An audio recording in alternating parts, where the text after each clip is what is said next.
तिथं विचारलं तर म्हणले काय की आम्हालाही दिसली नाही. त्या घराचं दार हजरत मोहम्मद पैगंबर सल्लल्लाहु ताला अलैहि वसल्लमने वाजवलं आणि त्या घरामध्ये ज्यावेळी एका लहान मुलीने दार उघडलं, मध्ये जाऊन बसलं, बघितलं तर एका खाटेवरती म्हातारी झोपलेली होती. पैगंबरांना बघितल्याबरोबर ती घाबरल्यासारखी झाली. त्यावेळी हजरत मोहम्मद पैगंबरांनी सांगितलं, माई तुमको डरने की जरूरत नहीं है, मैं 5 दिन से तुम्हारा इंतजार करता था, तुम 5 दिन से हमको नजर नहीं आई, इसलिए तुम्हारे द्वार तक आया. खजील झाली ती म्हातारी. म्हणजे लोक थकली पाहिजे आपल्या कार्याला बघून. त्यांना स्वतःला सुद्धा आपल्या चांगुलपणाचं वाटलं पाहिजे की ह्याच्यासोबत काहीतरी केलं तरी हा किती चांगला आहे, माया आली पाहिजे लोकांनी. म्हणून देगलूरकर साहेब काय जास्त काही न बोलता हा सुंदर असा तुम्ही कार्यक्रम पार पाडला. याही पेक्षा चांगला कार्यक्रम पुढच्या वर्षी करा. कधीच थकून जायचं नाही. 1000 बोलणारे असतात, 1000 खेळ पाळणारे असतात. मी तुम्ही पाहताय बावनकर साहेबांना माहिती 2007 पासून विविध क्षेत्रामध्ये काम करणाऱ्या लोकांना मी लातूरमध्ये पुरस्कार दिले. आता मार्च मध्ये माझा पुरस्काराचा कार्यक्रम, मी थकलो नाही. माझा पेहराव का बदलला नाही ही एक सांगतो. नाव माहीत झाल्यावर त्या माणसानं माझा पुरस्कार करण्यापेक्षा ह्या पेहरावाला बघून अगोदरच तो बाजूला झाला.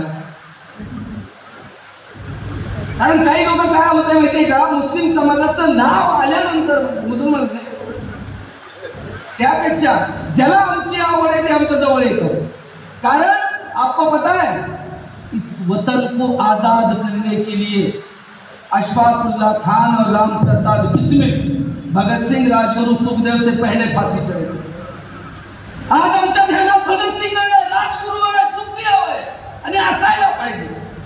परंतु तो अशफाकुल्लाह खान आणि ते राम प्रसाद बिस्मिल दोन्ही वेगवेगळ्या जातीचे ज्यावेळी इंग्रजांनी एकाच तुरुंगात डांबलं, एका ताटामध्ये सोबत जेवत होते, तर मला तुमच्यामध्ये तोच रामप्रसाद बिस्मिल आणि तोच अशफाकुल्लाह खान पाहिजे, ज्याच्या नजरेमध्ये जातीची हिंसा. मगाशी एका मान्यवरांनी खूप सुंदर भाषण केलं की जातीची जी हिंसा मनामध्ये लोकांच्या घुसलेली आहे. आज तर काय पागलपणच झालेला आहे सगळ्या देशामध्ये. जातीच्या नावानं गुडगुज घालायला चालू आहे. आणि पुनश्च बाबासाहेबांना लिहिलेलं हे पवित्र संविधान कुठेतरी बाजूला करण्याचं षडयंत्र चालू आहे. भावांनो, आपल्याला जागा होण्याची गरज. ज्या संविधानानं या भारतामधल्या चराचरापासून सर्वांना एक न्यायिक व्यवस्था निर्माण केली, ती व्यवस्था जर आपल्याला कायम टिकवायची असेल तर एकच कार्य करावं लागेल. या महामानवाच्या संविधानाला जर इथून सरकू द्यायचं नसेल तर त्यांच्या विचारांची पेरणी आपल्याला रोध करण्याची गरज आहे. एवढंच मी सांगतो. या ठिकाणी संयोजकांनी मला बोलण्याची संधी दिली त्याबद्दल मी त्यांचेही आभार मानतो आणि तुम्हा सर्वांचे सुद्धा या ठिकाणी आभार मानतो. वेळ होऊन गेलेला आहे तरी आपण थांबला. आज खूप मोठा कार्यक्रम देगलूरकर साहेब आणि तुमच्या टीमने घेतलाय.